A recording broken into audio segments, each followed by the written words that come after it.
며느리는 원래 참는 거야. 그 말을 입에 달고 살았습니다. 50년 동안요. 이제 와서 돌이켜보니 그 말 한마디가 한 사람을 얼마나 아프게 했는지 알 것 같아요. 너무 늦게 알았습니다. 아들을 장가 보내던 날이 어제 같은데 벌써 반세기가 흘렀네요. 그때 저는 다짐했어요. 나는 좋은 시어머니가 되겠다고, 며느리를 딸처럼 아끼겠다고요. 정말 그렇게 믿었습니다. 며느리 순이는 조용한 아이였어요. 처음 우리 집 문턱을 넘을 때도 고개를 숙이며 공손하게 인사했죠. 예쁘장하고 착해 보였습니다. 아들 영수가 데려온 사람이니 믿었고 우리 가족이 되었으니 당연히 잘해주려 했어요. 어머님, 제가 도와드릴게요. 명절만 되면 순이는 그렇게 말하며 앞치마를 둘렀습니다. 부엌에 들어와 설거지를 하고 상을 차리고 누가 시키지 않아도 이것저것 챙겼어요. 저는 속으로 생각했죠. 역시 잘 키운 집 딸이구나. 우리 영수가 복을 타고났어. 그런데 이상한 일이 반복되기 시작했습니다. 명절 전날이면 순이가 아프다고 했어요. 처음엔 두통이었습니다. 어머님, 머리가 너무 아파서요. 그 다음엔 배가 아프다고 했고, 그 다음엔 어지럽다고 했어요. 하필이면 왜 꼭 명절 전날일까요? 영수는 걱정했습니다. 엄마, 순이가 요즘 몸이 안 좋은가 봐. 병원 가봐야 하나? 저는 고개를 끄덕이면서도 속으론 불편했어요. 명절이 1년에 몇 번이나 되는데 하필 그때마다 아프다니. 젊은 사람이 그렇게 약하면 어떡해. 요즘 애들은 정말 입 밖으로 내지는 않았지만 제 표정과 말투에는 그런 마음이 다 묻어났을 겁니다. 순이는 그걸 알았을 거예요. 아마도요. 어느 추석날이었습니다. 온 가족이 모여 차례상을 준비하는데 순이가 또 아프다며 방에 누워 있었어요. 영수는 약국에 다녀왔고 저는 부엌에서 혼자 전을 부쳤죠. 시누이 영희가 물었습니다. 언니, 올케가 또 아파요? 저는 한숨을 쉬며 대답했어요. 그러게 말이야. 명절만 되면 꼭 이래. 영희도 눈치를 챘나 봅니다. 언니도 참 힘드시겠어요. 그 말에 저는 아무 대답도 하지 않았어요. 하지만 속으론 동의하고 있었죠. 그날 저녁 순이는 겨우 일어나 식탁에 앉았습니다. 얼굴이 창백했어요. 음식을 거의 먹지 못했고 계속 물만 마셨죠. 영수는 걱정스러운 눈으로 순이를 바라봤고 저는 그저 불편한 마음으로 지켜볼 뿐이었습니다. 순이야, 괜찮겠니? 겉으로는 그렇게 물었지만 제 목소리에는 진심 어린 걱정이 없었어요. 지금 생각하면 부끄럽습니다. 순이는 고개를 끄덕이며 말했죠. 네, 어머님. 괜찮아요. 괜찮을 리가 없었는데 말이에요. 명절이 지나고 며칠 후 순이는 병원에 갔다 왔습니다. 검사를 받았대요. 영수가 말했어요. 엄마, 의사 선생님이 스트레스 때문일 수도 있대. 정신적으로 많이 힘들면 몸으로 나타난다고. 저는 코웃음을 쳤습니다. 스트레스? 뭐가 그리 스트레스야? 우리가 뭘 잘못했다고. 영수는 입을 다물었어요. 더 이상 말하지 않았죠. 지금 돌이켜보면 그때 영수도 알고 있었을 겁니다. 하지만 아들로서 엄마한테 뭐라 말할 수 없었겠죠. 세월이 흘렀습니다. 명절은 계속 왔고 순이는 계속 아팠어요. 어떤 때는 정말로 병원에 실려가기도 했습니다. 응급실까지 갔던 적도 있었죠. 그때마다 저는 생각했어요. 이건 좀 이상한데. 하지만 한 번도 제대로 물어본 적이 없습니다. 왜 아픈지, 무엇이 힘든지, 어떻게 도와줄 수 있는지 그냥 속으로만 판단했어요. 요즘 젊은 사람들은 참 약해. 옛날 우리 때는 아파도 꾹 참고 일했는데 참는 게 미덕이라고 배웠거든요. 여자는 원래 참는 거라고, 며느리는 더더욱 참아야 한다고 믿었습니다. 하지만 순이는 이미 참고 있었어요. 제가 모르는 사이에 혼자서 너무 많이 참고 있었던 겁니다. 어느 설날이었습니다. 순이가 명절 일주일 전부터 아프기 시작했어요. 이번엔 아예 명절에 오지 못했죠. 영수와 손주들만 왔습니다. 저는 섭섭했어요. 아니, 화가 났다고 하는 게 맞겠네요. 명절에 시댁도 안 오다니. 요즘 며느리들은 정말 친척들 앞에서 그렇게 중얼거렸습니다. 영수는 아무 말도 하지 않았어요. 그저 묵묵히 음식을 먹고 아이들을 챙기고 일찍 집으로 돌아갔죠. 그 뒷모습이 왠지 쓸쓸해 보였지만 저는 애써 외면했습니다. 그로부터 몇 년이 흘렀어요. 어느 날 저는 친구 말순이를 만났습니다. 말순이도 며느리 때문에 고민이 많다고 했어요. 우리 며느리도 명절만 되면 아프다고 그래. 꾀병 같은데 뭐라고 할 수도 없고. 저는 고개를 끄덕였죠.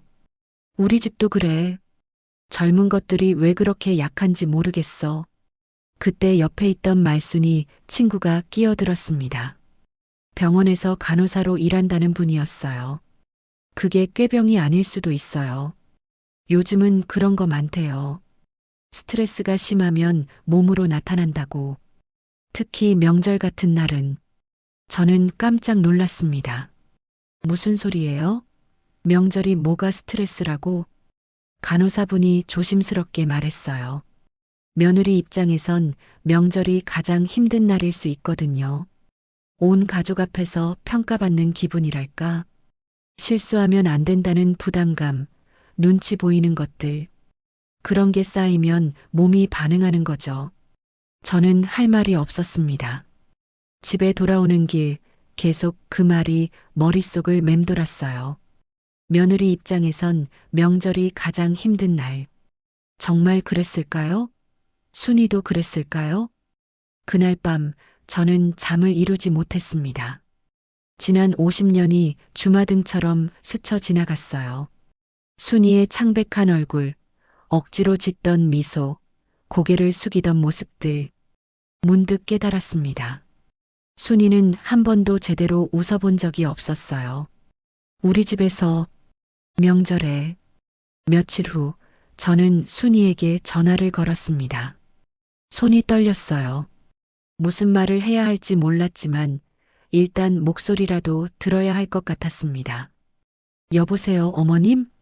순이의 목소리가 들렸어요. 조심스럽고 긴장된 목소리였습니다. 응, 순이야. 요즘 어떻게 지내니? 네, 잘 지내요. 침묵이 흘렀습니다. 저는 용기를 내서 물었어요. 순이야, 나한테 혹시 하고 싶은 말 없니? 또 침묵이었습니다. 길고 무거운 침묵이었죠. 그리고 순이가 말했습니다. 어머님, 저는 목소리가 떨리고 있었어요. 울고 있는 것 같았습니다. 괜찮아, 천천히 말해봐. 순이는 한참을 말하지 못했어요. 그러다가 겨우 입을 열었습니다.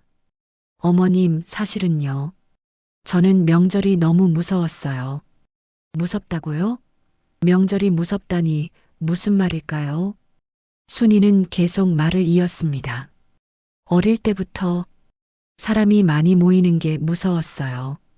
온 가족이 저를 보는 것 같고 제가 뭘 잘못할까봐 손이 떨리고 심장이 너무 빨리 뛰고 그러다 보면 정말로 아파져요. 머리도 아프고 배도 아프고 저는 아무 말도 할 수 없었습니다. 어머님께서 저를 어떻게 생각하실까봐 그게 제일 무서웠어요. 실수하면 안 되는데 못하면 안 되는데 그 생각만 하면 명절 일주일 전부터 잠을 못 자요. 그러다 보면 진짜로 몸이 아파지는 거예요. 순이의 목소리는 떨리고 있었습니다. 50년 동안 참았던 말들이 쏟아져 나오는 것 같았어요. 꾀병 아니었어요, 어머님. 정말, 정말 아팠어요. 전화기 너머로 흐느끼는 소리가 들렸습니다. 저도 모르게 눈물이 났어요. 순이야, 미안하구나. 어머니가 몰랐어. 정말 몰랐단다. 그날 밤 저는 밤새 울었습니다. 순이가 얼마나 외로웠을까? 얼마나 무서웠을까? 혼자 얼마나 아팠을까? 우리가 해준 게 많다고 생각했는데 그게 전부 순이에겐 짐이었을지도 모른다는 생각이 들었어요. 명절 음식 재료비, 아이들 용돈, 이것저것 챙겨준다고 한 것들이 혹시 순이에겐 갚아야 할 빚처럼 느껴진 건 아닐까요? 도와준다는 명목으로, 사랑한다는 명목으로 저는 순이를 점점 더 작아지게 만들었던 게 아닐까요? 지금 이 이야기를 하는 이유는요. 혹시 저처럼 며느리가 왜 꼭 명절에만 아플까 궁금해 하시는 분들이 계실까 봐서입니다. 아픈 건 명절이 아니라 우리였을지도 몰라요. 며느리가 아니라 우리 마음이 아팠던 거죠.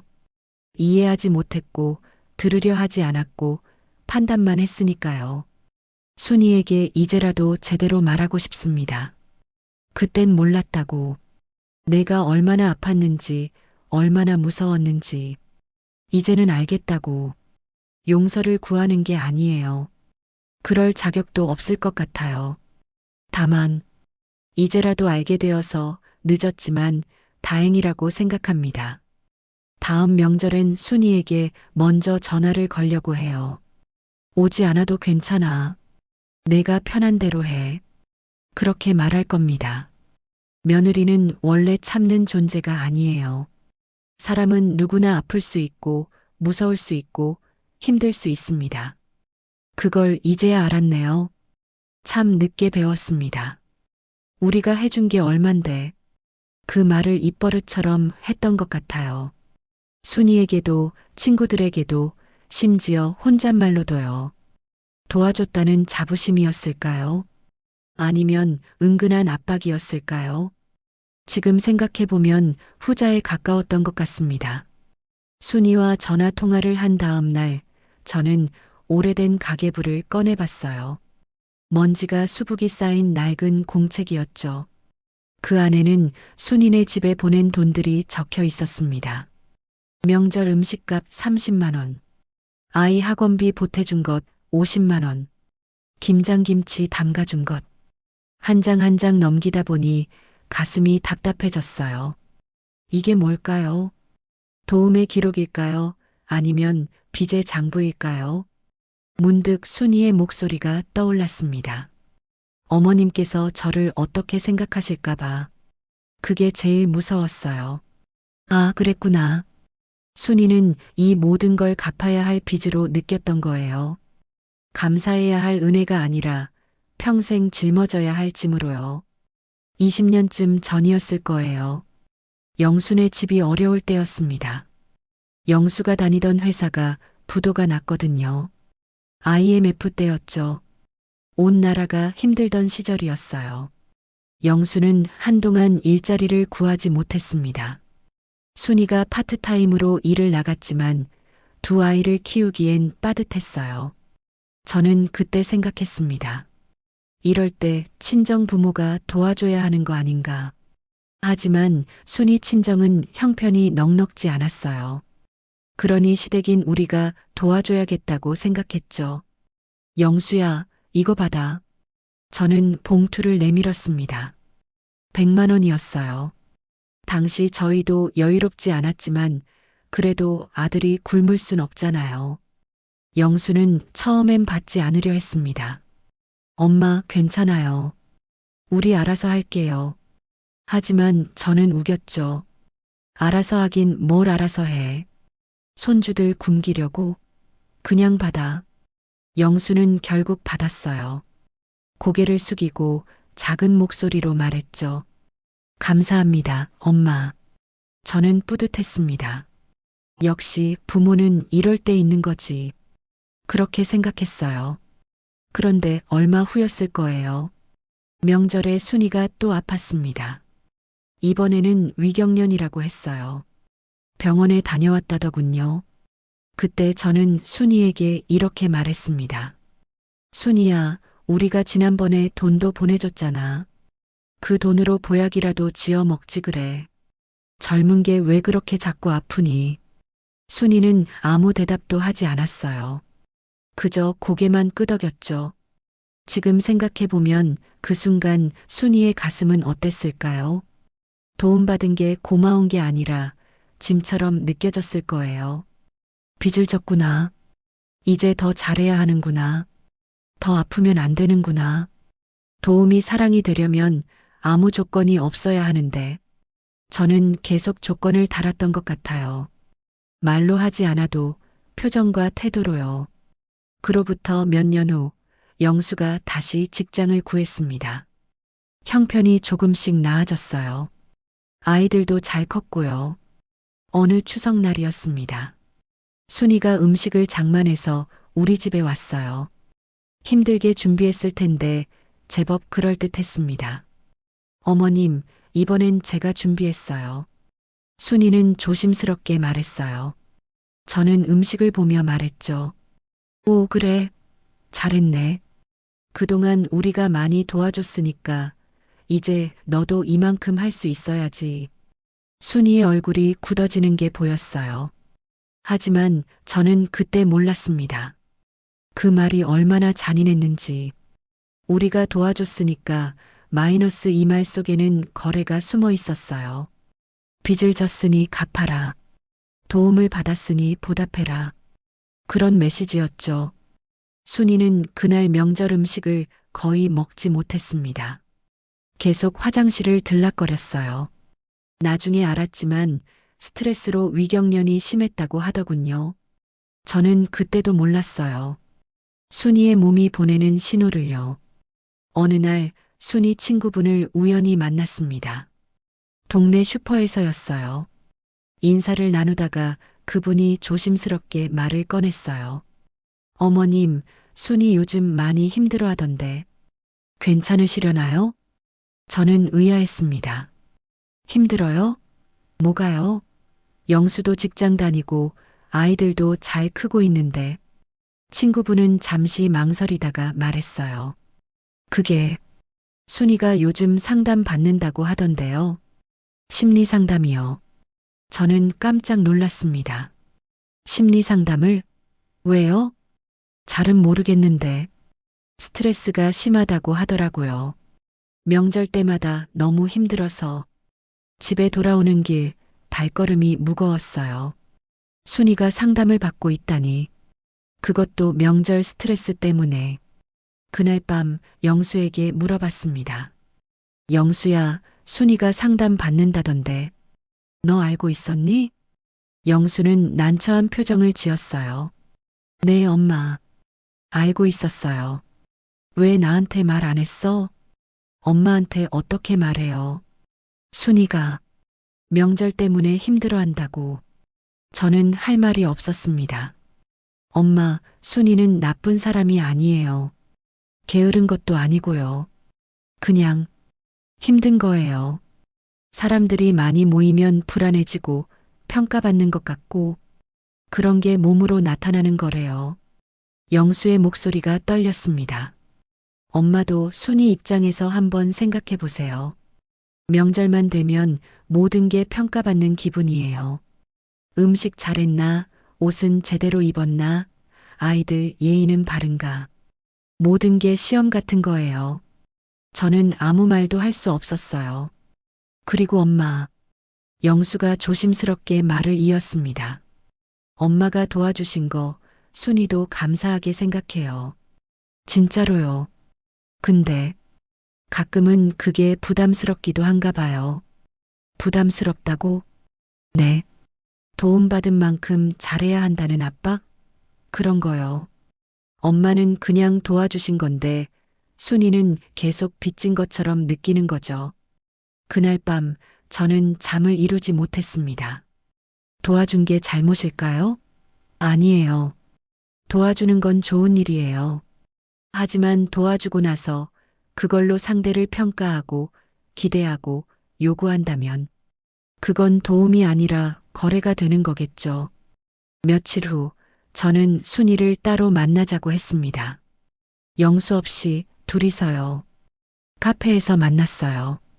순이는 긴장한 표정이었습니다. 뭔가 잘못한 걸 걱정하는 것 같았죠. 순이야. 저는 한참을 말없이 순이를 바라봤어요. 처음으로 제대로 본 것 같았습니다. 순이의 얼굴에 새겨진 피로, 억지로 짓는 미소, 불안한 눈빛. 어머님, 제가 뭘 잘못했나요? 순이가 먼저 물었어요. 목소리가 떨렸습니다. 아니야. 저는 고개를 저었어요. 너는 아무것도 잘못하지 않았어. 잘못한 건 나야. 순이는 놀란 눈으로 저를 바라봤습니다. 순이야, 미안해. 내가 너를 너무 힘들게 했구나. 어머님, 도와준다고 했는데 그게 오히려 짐이 됐구나. 감사하라고, 잘하라고 그런 압박을 준 거지. 말로는 안 했어도 내 태도가 그랬을 거야. 순이는 고개를 숙였어요. 눈물이 뚝뚝 떨어졌습니다. 어머님, 저는 괜찮아. 울어도 돼. 그동안 얼마나 참았니? 순이는 한참을 울었어요. 저도 같이 울었습니다. 어머님, 저 정말 감사했어요. 도와주신 거. 근데 너무 잘해야 할 것 같았어요. 실수하면 안 될 것 같고, 아프면 안 될 것 같고, 그게 너무 무서웠어요. 알아. 이제 알겠어. 저는 순이의 손을 잡았습니다. 차갑고 떨리는 손이었어요. 앞으로는 안 그럴게. 내가 편한 대로 하렴. 명절에 안 와도 괜찮고, 음식 안 해와도 괜찮고, 아파도 괜찮아. 넌 그냥 내 자신이면 돼. 순이는 한참을 울다가 작은 목소리로 말했어요. 감사합니다, 어머님. 그날 이후 조금씩 달라졌습니다. 저도 순이도요. 다음 명절 순이는 왔어요. 예전처럼 긴장한 모습은 아니었습니다. 음식도 간단하게만 준비해 왔죠.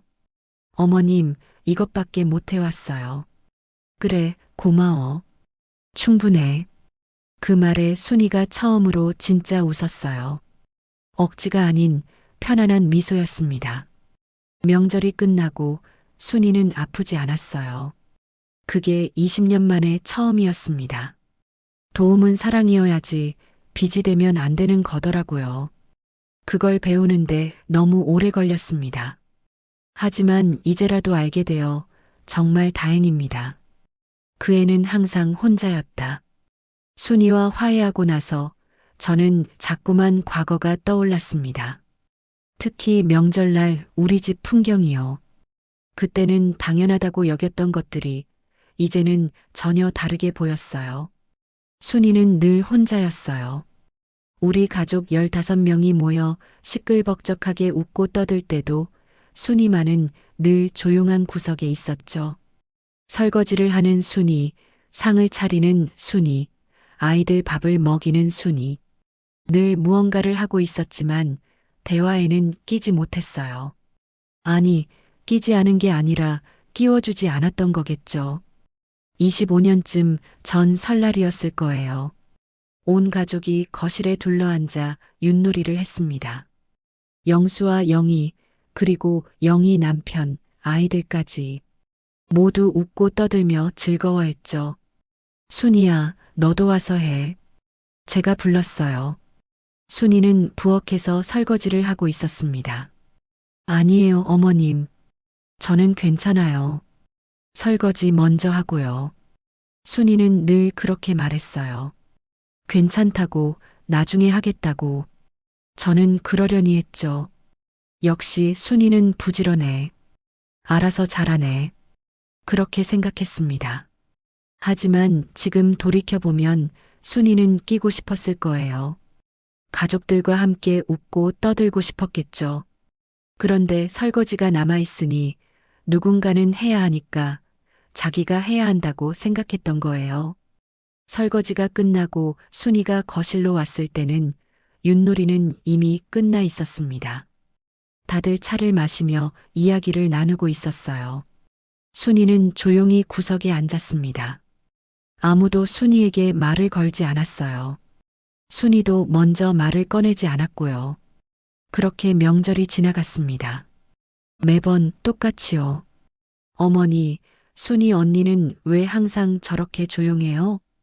어느 날 영희가 물었습니다. 명절이 끝나고 며칠 후였어요. 영희가 반찬을 가지러 왔다가 한 말이었죠. 저는 대답했어요. 원래 성격이 그런가 봐. 말이 없잖아. 그래도 너무 조용하지 않아요? 명절 내내 거의 말을 안 하던데. 뭐, 조용한 게 나쁜 건 아니지. 시끄러운 것보다 낫지. 영희는 고개를 갸웃거렸어요. 근데 언니 표정이 좀 불편해 보이던데요. 혹시 어디 아픈 거 아니에요? 또 아프다고 하더라. 명절만 되면 그래. 에이, 진짜? 또요? 영희의 목소리에 짜증이 섞여 있었어요. 저도 모르게 맞장구를 쳤죠. 그러게 말이야. 매번 그러니까. 지금 생각하면 부끄럽습니다. 순이를 두고 그런 식으로 말했다는 게요. 순이의 아픔을 이해하려 하지 않고 오히려 험담처럼 했다는 게요. 그날 이후에도 우리는 종종 순이 이야기를 했어요. 영희와 저, 그리고 가끔 시누이들이 모이면요. 순이는 요즘도 명절 때 아프대요? 응, 지난번에도 그랬어. 에휴, 참. 영수도 고생이네. 그러게. 젊은 게 왜 그렇게 약한지. 우리는 순이를 걱정하는 척 했지만 사실은 판단하고 있었어요. 비난하고 있었죠. 순이는 늘 우리 대화의 대상이었지 주체는 아니었습니다. 한 번도 순이에게 직접 물어본 적이 없었어요. 어떻게 지내? 요즘 힘든 건 없어? 그런 진심 어린 질문을요. 어느 추석이었습니다. 온 가족이 모여 저녁을 먹고 있었어요. 시누이들이 이런저런 이야기를 나누고 있었죠. 요즘 젊은 엄마들은 너무 편하게 키우는 것 같아. 우리 때는 안 그랬는데. 큰 시누이가 말했습니다. 옆에서 둘째 시누이가 맞장구 쳤어요. 맞아. 요즘은 애들한테 다 맞춰주잖아. 그러니까 버릇이 없지. 저도 거들었죠. 그러게 말이야. 옛날엔 부모 말이 법이었는데. 그때 영수가 조심스럽게 말했어요. 근데 그게 꼭 좋은 건 아니지 않아요? 요즘은 아이 마음도 존중해주는 게 중요하다고 하던데. 큰 시누이가 코웃음을 쳤습니다. 그러니까 애들이 버릇 없어지는 거지. 영수야, 넌 순이한테 너무 끌려가는 거 아니야? 영수는 입을 다물었어요. 옆에 앉아있던 순이의 얼굴이 하얗게 질렸습니다. 저는 그때 순이를 거들어줬어야 했어요. 아니야, 순이 말도 맞아. 요즘은 그렇게 키우는 거래. 이렇게요. 하지만 저는 침묵했습니다. 아니, 오히려 시누이들 편을 들었죠. 뭐, 그래도 버릇은 가르쳐야지. 애들이 너무 제멋대로면 안 되잖아. 순이는 고개를 숙였어요. 그 모습이 아직도 눈에 선합니다. 식사가 끝나고 여자들은 부엌으로 갔어요. 설거지를 하면서도 대화는 계속됐습니다. 요즘 며느리들은 참 편하게 산다니까. 맞아. 우리 때는 눈치도 엄청 봤는데 시댁 오는 게 얼마나 무서웠는지 몰라. 시누이들이 자기들 며느리 이야기를 했어요. 불평 섞인 이야기였죠. 저도 슬쩍 거들었습니다. 순이는 묵묵히 설거지만 했어요. 한마디도 하지 않았습니다. 아무도 순이에게 의견을 묻지 않았고 순이도 말하지 않았어요. 그날 밤 순이는 또 아팠습니다. 두통이 심하다며 방에 들어가 누웠어요. 영수가 걱정스러운 얼굴로 간호했죠. 저는 그때도 몰랐어요. 순이가 왜 아픈지, 무엇이 그녀를 아프게 하는지. 지금은 압니다. 우리였어요. 우리의 말들, 우리의 침묵, 우리의 무관심이 순이를 아프게 했던 거예요. 시간이 더 흘러 순이의 첫째 딸 지혜가 대학생이 되었습니다. 어느 명절 지혜가 저에게 조심스럽게 물었어요. 할머니, 왜 명절 때마다 엄마 이야기만 하세요? 응? 무슨 소리야? 엄마 교육 방식이 어떻고, 엄마가 요즘 애들을 어떻게 키우고, 그런 이야기요. 근데 정작 엄마한테는 한 번도 안 물어보잖아요. 엄마 생각이 뭔지. 저는 당황했습니다. 그게 그냥 이야기하는 거지. 할머니, 엄마가 얼마나 힘들어하는지 아세요? 지혜의 목소리가 떨렸어요. 화가 나 있는 것 같았습니다. 명절만 되면 엄마는 일주일 전부터 잠을 못 자요. 실수하면 안 돼. 뭐라고 하실 거야 그러면서 혼자 스트레스 받고, 할머니들은 엄마 이야기는 하면서 정작 엄마한테는 관심이 없잖아요. 저는 할 말이 없었어요. 엄마도 사람이에요, 할머니. 엄마도 의견이 있고 생각이 있는 사람이라고요. 근데 여기서는 엄마가 투명인간 같아요. 투명인간. 그 말이 가슴에 박혔습니다. 그날 밤 저는 순이를 찾아갔어요. 순이는 안방에 혼자 앉아 있었습니다. 순이야. 네, 어머님. 순이는 놀란 듯 일어섰어요. 앉아. 나도 앉을게. 저는 순이 옆에 앉았습니다. 한참을 말없이 있다가 입을 열었어요. 순이야, 미안해. 내가 너를 투명인간처럼 대했구나.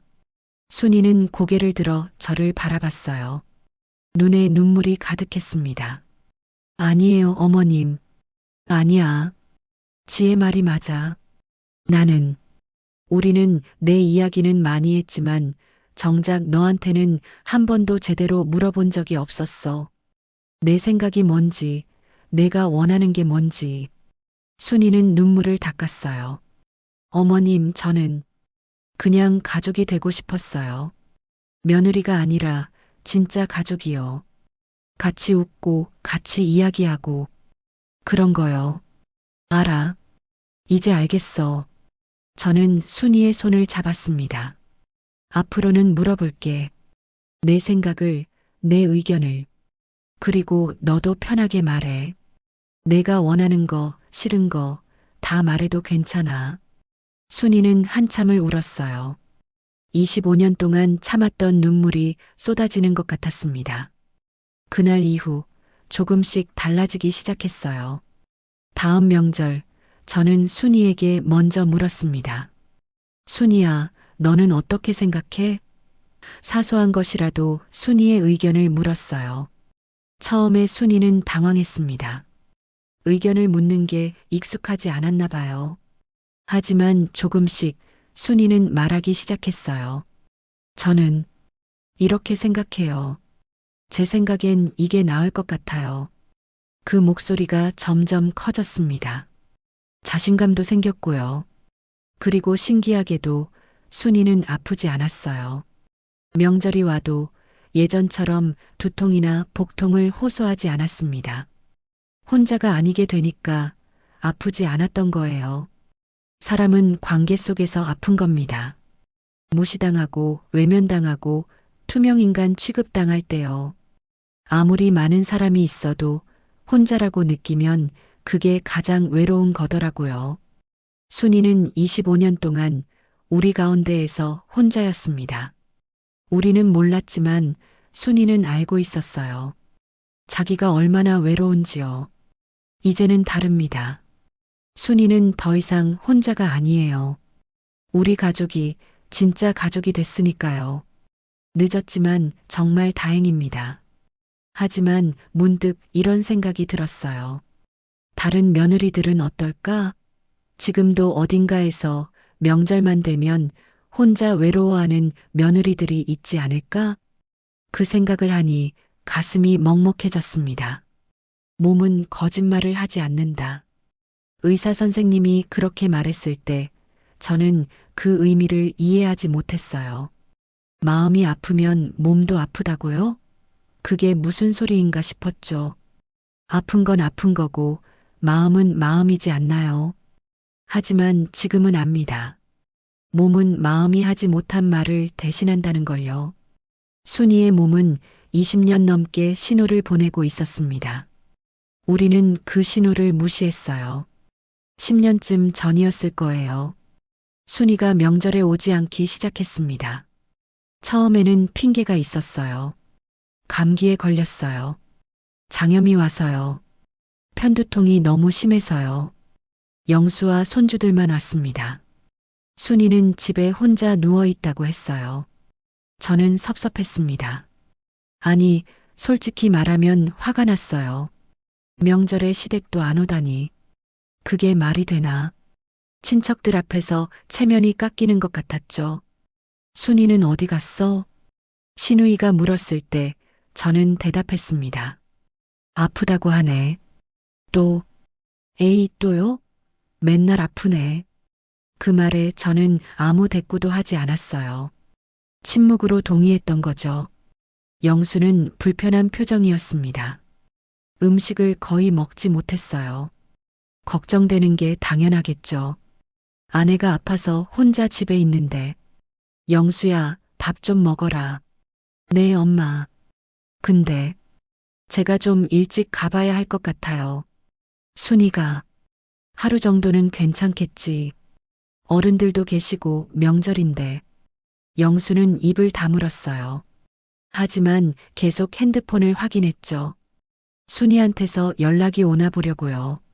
저는 그 모습이 못마땅했습니다. 아내한테 너무 끌려가는 거 아닌가. 속으로 생각했어요. 그 다음 명절에도 순이는 오지 않았습니다. 핑계는 달랐지만 결과는 같았어요. 영수와 아이들만 왔죠. 어느 설날이었습니다. 영수가 아침 일찍 왔다가 점심 먹고 바로 가려고 했어요. 벌써 가려고? 저녁은 먹고 가지. 엄마 미안해요. 순이가 많이 안 좋아서. 뭐가 그렇게 안 좋아? 병원은 갔어? 다녀왔어요. 근데 의사 선생님이. 영수가 말을 멈췄어요. 뭔가 말하기 어려운 것 같았습니다. 뭐래? 그게 몸은 별로 문제가 없대요. 근데 스트레스가 심해서 몸으로 나타나는 거래요. 저는 코웃음을 쳤습니다. 스트레스? 집에만 있는데 무슨 스트레스야? 영수는 아무 말도 하지 않았어요. 그냥 조용히 짐을 챙겼습니다. 영수야, 너 요즘 순이한테 너무 휘둘리는 거 아니야? 명절에 시댁도 못 오게 하고. 엄마, 그게 아니라. 그럼 뭐야? 아프다는 게 핑계처럼 보이지 않아? 영수의 얼굴이 굳어졌어요. 처음으로 저를 똑바로 쳐다보며 말했습니다. 엄마, 순이는 핑계 안 돼요. 정말로 아파요. 진짜로요. 젊은 게 뭐가 그렇게 아파? 엄마는 모르세요. 순이가 얼마나 힘든지. 영수의 목소리가 떨렸어요. 화가 나 있는 것 같았습니다. 힘들면 말을 하지. 우리가 뭘 잘못했는지 알아야 고치지. 말해도 소용없잖아요.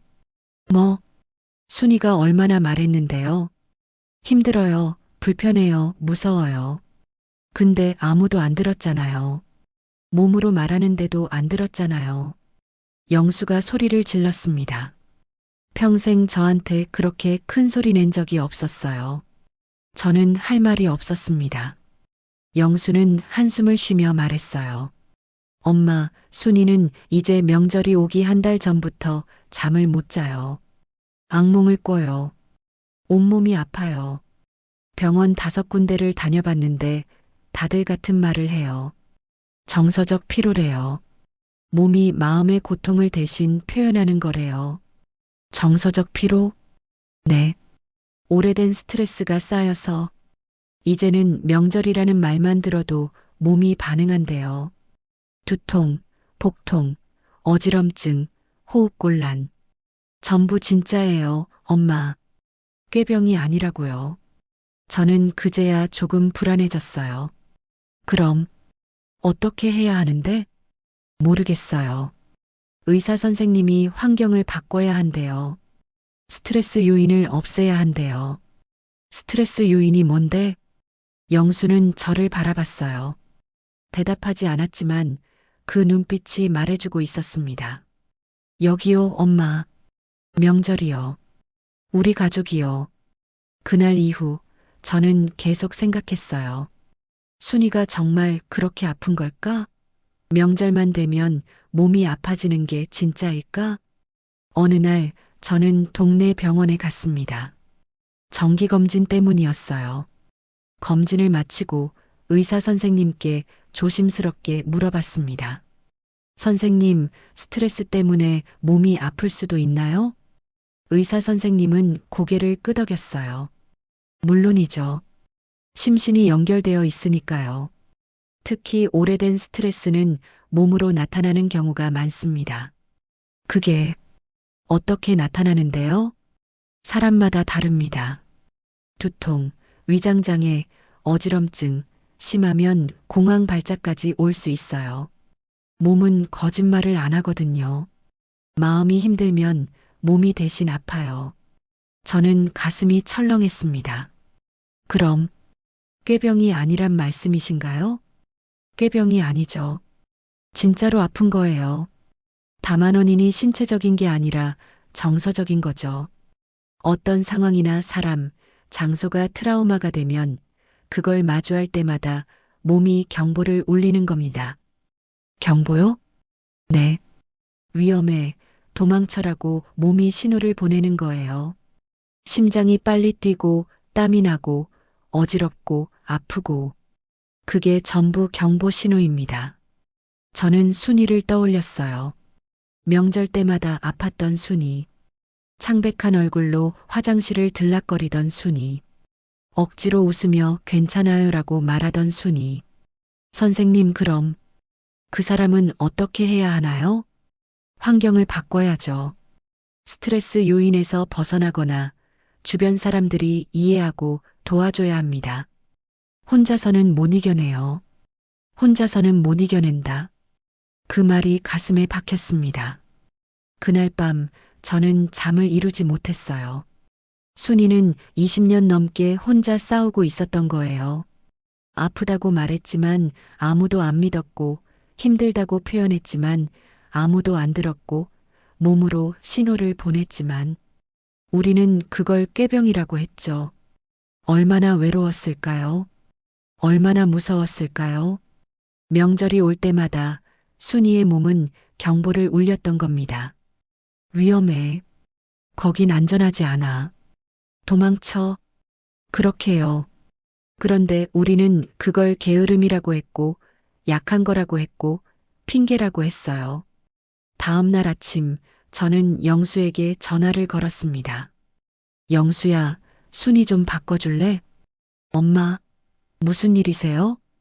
그냥, 순이 목소리 좀 들고 싶어서. 잠시 후, 순이가 전화를 받았어요. 네, 어머님? 조심스럽고 긴장된 목소리였습니다. 예전과 똑같았어요. 순이야, 요즘 어떻게 지내니? 네. 그냥 그래요. 아픈 데는 없고? 침묵이 흘렀어요. 순이는 대답하지 않았습니다. 순이야, 괜찮아. 솔직하게 말해도 돼. 어머님, 저는 순이의 목소리가 떨렸어요. 많이 아프구나, 그치? 그 말에 순이가 울기 시작했습니다. 전화기 너머로 흐느끼는 소리가 들렸어요. 미안해, 순이야. 어머니가 몰랐어. 내가 얼마나 아픈지, 얼마나 힘든지. 정말 몰랐어. 어머님, 이제는 알았어. 내 몸이 말하고 있었구나. 우리한테 도와달라고, 힘들다고, 무섭다고. 그렇게 말하고 있었는데 우리가 안 들었어. 순이는 한참을 울었어요. 저도 같이 울었습니다. 순이야, 이제 괜찮아. 더 이상 억지로 오지 않아도 돼. 내 몸이 편한 대로 해. 아프면 쉬고, 무서우면 피하고. 그래도 괜찮아. 정말요, 어머님? 응, 정말이야. 그날 이후 조금씩 달라지기 시작했어요. 순이는 여전히 명절에 오지 않았습니다. 하지만 이제는 저도, 영수도, 아무도 뭐라고 하지 않았어요. 순이가 편한 게 중요하니까요. 그리고 신기하게도 몇 달이 지나자 순이가 조금씩 좋아졌다고 했어요. 명절 아닌 평일에 저희 집에 놀러 오기도 했죠. 편안한 얼굴로요. 어머님, 커피 타왔어요. 순이가 웃으며 말했을 때 저는 깨달았습니다. 아, 이게 순이의 진짜 미소구나. 명절 때 짓던 그 억지 미소가 아니라 진심으로 편안한 미소였어요. 몸은 거짓말을 하지 않습니다. 아플 땐 아프다고 말하고 무서울 땐 무섭다고 말해요. 우리가 들으려고만 한다면요. 순이의 몸은 20년 넘게 말하고 있었습니다. 우리는 20년 넘게 안 듣고 있었고요. 이제라도 들을 수 있어서 정말 다행입니다. 참는 사람은 강한 게 아니라 외로운 것이다. 그 말을 이해하는데 50년이 걸렸습니다. 순이는 강해서 참은 게 아니었어요. 외로워서 말할 곳이 없어서 들어줄 사람이 없어서 참았던 거죠. 지금 이 이야기를 하는 저는 80이 넘었습니다. 순이도 예순을 바라보는 나이가 됐고요. 세월이 참 많이 흘렀네요. 지난주 순이가 저희 집에 왔어요. 명절도 아닌데 그냥 놀러 왔습니다. 손에는 제가 좋아하는 약과를 들고요. 어머님, 요즘 어떻게 지내세요? 순이가 환하게 웃으며 물었어요. 예전에 그 조심스러운 미소가 아니었습니다. 편안하고 따뜻한 진짜 미소였죠. 응, 잘 지내지. 요즘 무릎이 좀 아프긴 한데 뭐 나이 먹으면 다 그런 거지. 병원은 가보셨어요? 응, 다녀왔어. 별일 아니래. 우리는 차를 마시며 이런저런 이야기를 나눴습니다. 손주들 이야기, 동네 소식, 텔레비전 프로그램 이야기까지요. 자연스럽고 편안한 대화였어요. 문득 순이가 말했습니다. 어머님, 다음 주 추석인데 저희가 갈게요. 저는 깜짝 놀랐어요. 응? 와도 괜찮아? 네. 요즘은 괜찮아요. 예전만큼 무섭지 않아요. 순이의 눈에 눈물이 맺혔습니다. 어머님이 변해주셔서 제가 견딜 수 있게 됐어요. 저도 눈물이 났어요. 순이야, 내가 변한 게 아니라 그냥 이제야 제대로 본 거야. 너를. 그날 밤 저는 오래된 일기장을 꺼내봤습니다. 30년 전 설날에 쓴 일기가 있었어요. 거기에는 이렇게 적혀 있었습니다. 순이가 또 아프다고 했다. 명절만 되면 꼭 이런다. 요즘 젊은 사람들은 참 약하다. 우리 때는 아파도 참고 일했는데 그 글을 읽으니 부끄러웠어요. 얼마나 순이를 오해하고 있었는지, 얼마나 잔인하게 판단하고 있었는지. 20년 전 추석에 쓴 일기도 있었습니다. 순이가 명절에 안 왔다. 섭섭하다. 며느리가 시댁도 안 오다니. 영수가 너무 순이한테 끌려가는 것 같다.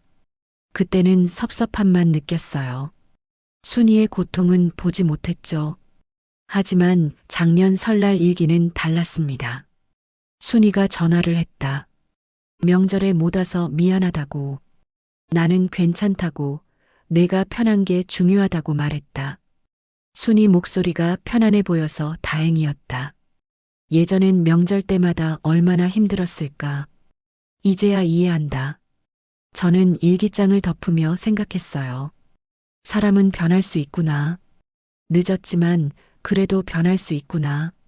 추석이 다가왔습니다. 저는 순이에게 미리 전화를 걸었어요. 순이야, 추석 때 뭐 하고 싶은 거 있어? 먹고 싶은 음식이라든가. 어머님이 편한 대로 하세요. 저는 괜찮아요. 아니야, 내가 좋아하는 걸로 하고 싶어. 말해봐. 순이는 잠시 망설이다가 말했어요. 그럼, 저는 조금만 붙이면 안 될까요? 사실 전 붙이는 게 제일 힘들었거든요. 서서 몇 시간씩. 그래, 그럼 저는 조금만 하자. 요즘은 사서 먹어도 맛있잖아. 정말요? 응. 그리고 순이야, 명절 당일에 힘들면 언제든 쉬어. 방에 들어가서 누워 있어도 괜찮고 일찍 가도 괜찮아. 전화기 너머로 순이가 우는 소리가 들렸어요. 어머님, 감사합니다. 고마워할 것 없어. 당연한 거야. 추석 당일 순이네 가족이 왔습니다. 순이는 예전처럼 긴장한 모습이 아니었어요. 편안한 얼굴로 들어왔죠. 어머님 왔어요. 왔어? 어서 와. 저는 순이를 안아줬습니다. 처음으로요. 30년 만에 처음으로 며느리를 안아줬어요. 순이는 제 품에서 한참을 울었습니다. 저도 같이 울었고요. 어머님, 사실은요, 제가 오늘 오는 게 많이 무서웠어요. 아직도요. 알아. 괜찮아. 근데 어머님이 변해주셔서 용기가 났어요. 이제는 여기가 조금은 안전한 곳처럼 느껴져요. 안전한 곳. 그 말이 가슴을 찔렀습니다. 우리 집이 순이에게는 안전하지 않은 곳이었다는 거잖아요. 위험하고 무섭고 피하고 싶은 곳이었던 거예요. 순이야, 이제부터는 정말 안전한 곳으로 만들게. 내가 편하게 쉴 수 있는 곳으로. 차례를 지내고 식사를 했습니다. 예전처럼 음식을 많이 준비하지 않았어요. 간단하게 먹을 만큼만 했죠.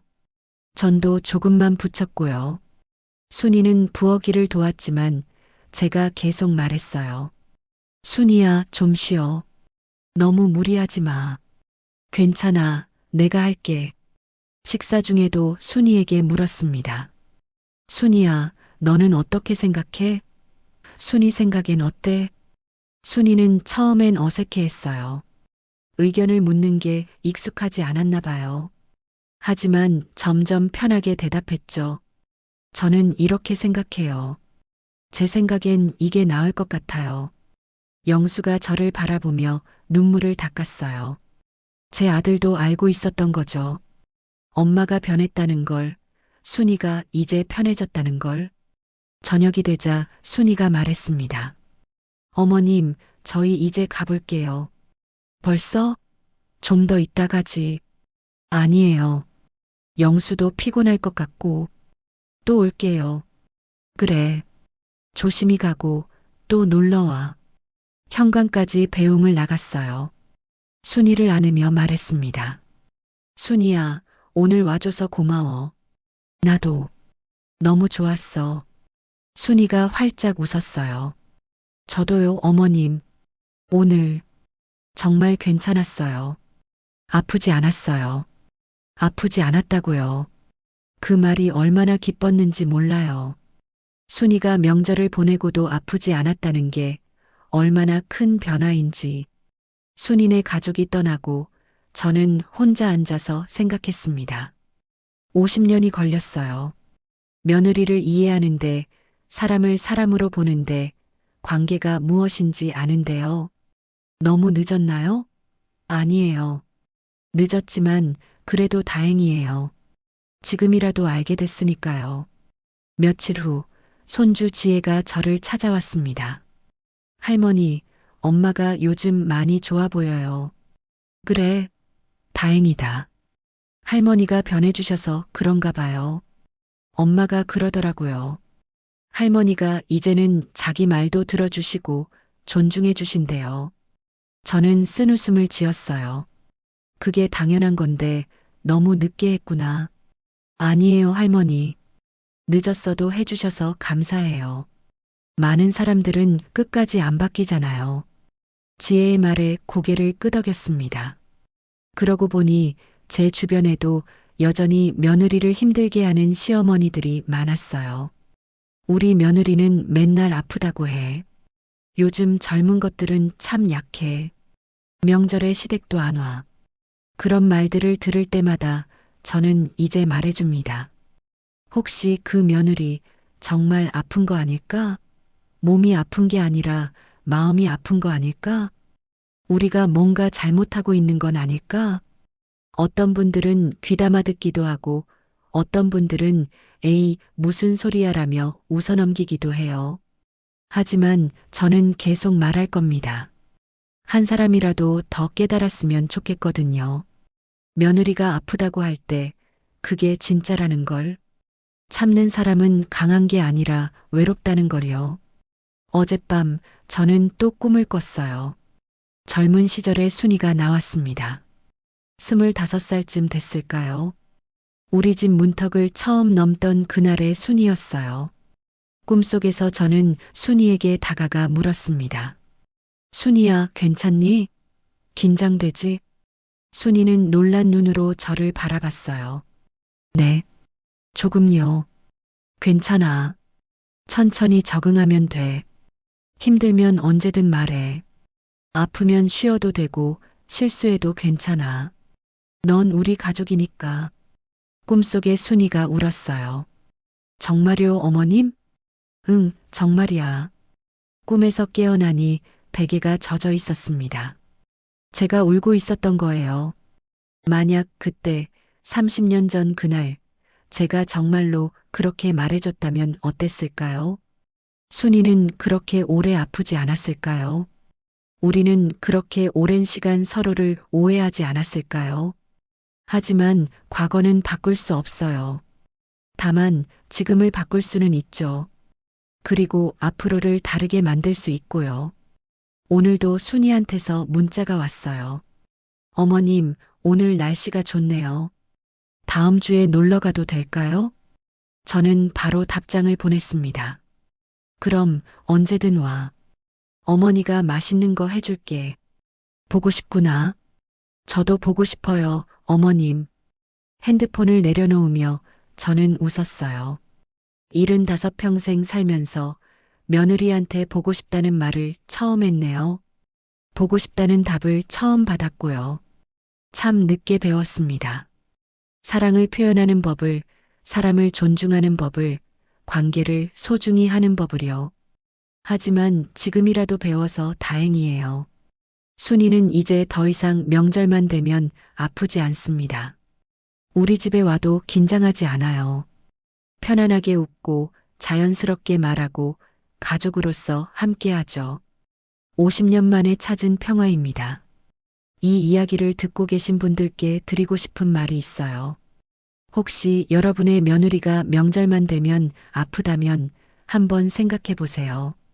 정말 그게 꾀병일까요? 아니면 몸이 보내는 신호일까요?